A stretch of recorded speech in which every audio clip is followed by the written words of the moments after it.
Subscribe to Color Frames. Finisher Dinesh Karthik గతేడాది ఐపీఎల్కి good bye చెప్పిన విషయం తెలిసిందే. రాజస్థాన్ రాయల్స్తో జరిగిన ఎలిమినేటర్ మ్యాచ్లో ఆర్సీబీ ఓడిపోవడంతో ఐపీఎల్కు కార్తీక్ వీడ్కోలు పలికాడు.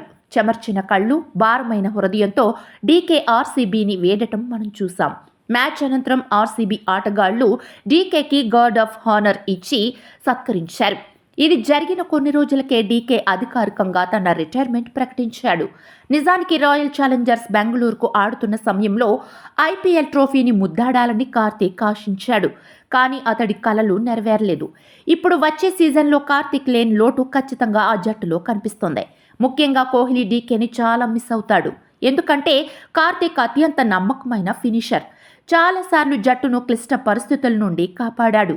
చివరి ఓవర్లో డీకే క్రీజులో ఉన్నప్పుడు కోహ్లీ ధైర్యంగా కనిపించేవాడు.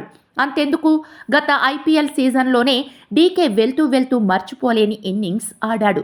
ఆర్సీబీ, ఎస్ఆర్హెచ్ మధ్య జరిగిన మ్యాచ్లో మొత్తం 549 పరుగులు నమోదయ్యాయి. ఐపీఎల్ చరిత్రలోనే అత్యధిక స్కోర్ ఇది. సన్ రైజర్స్ జట్టు నిర్ణీత ఓవర్లలో 287 పరుగులు చేసింది.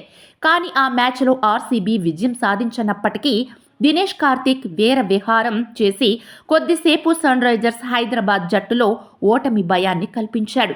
కేవలం 34 బంతుల్లోనే 7 సిక్స్లు, 7 ఫోర్లతో 83 పరుగులు చేశాడు. దినేష్ కార్తీక్ బ్యాటింగ్ చేస్తున్నంతసేపు స్టేడియం మొత్తం దినేష్ నామస్మరణతో మారుమ్రోగిపోయింది. ఇలాంటి ఫినిషర్ లేకపోవడం ఆర్సీబీకి పెద్ద లోటుగానే మిగిలిపోతోంది.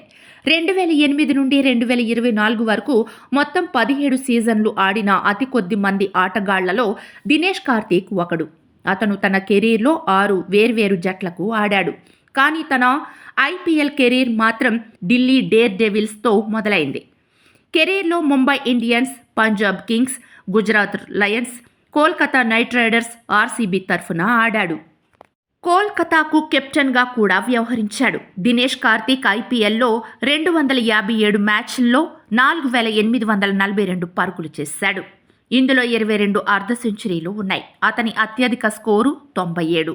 ఏదేమైనా దినేష్ కార్తీక్ అందించిన సహకారం మరియు పోరాటం ఆర్సీబీ ఎల్లప్పుడూ గుర్తుపెట్టుకుంటుంది. వీడియో మీకు నచ్చినట్లయితే ప్లీజ్ లైక్ చేయండి, షేర్ చేయండి, కామెంట్ చేయండి.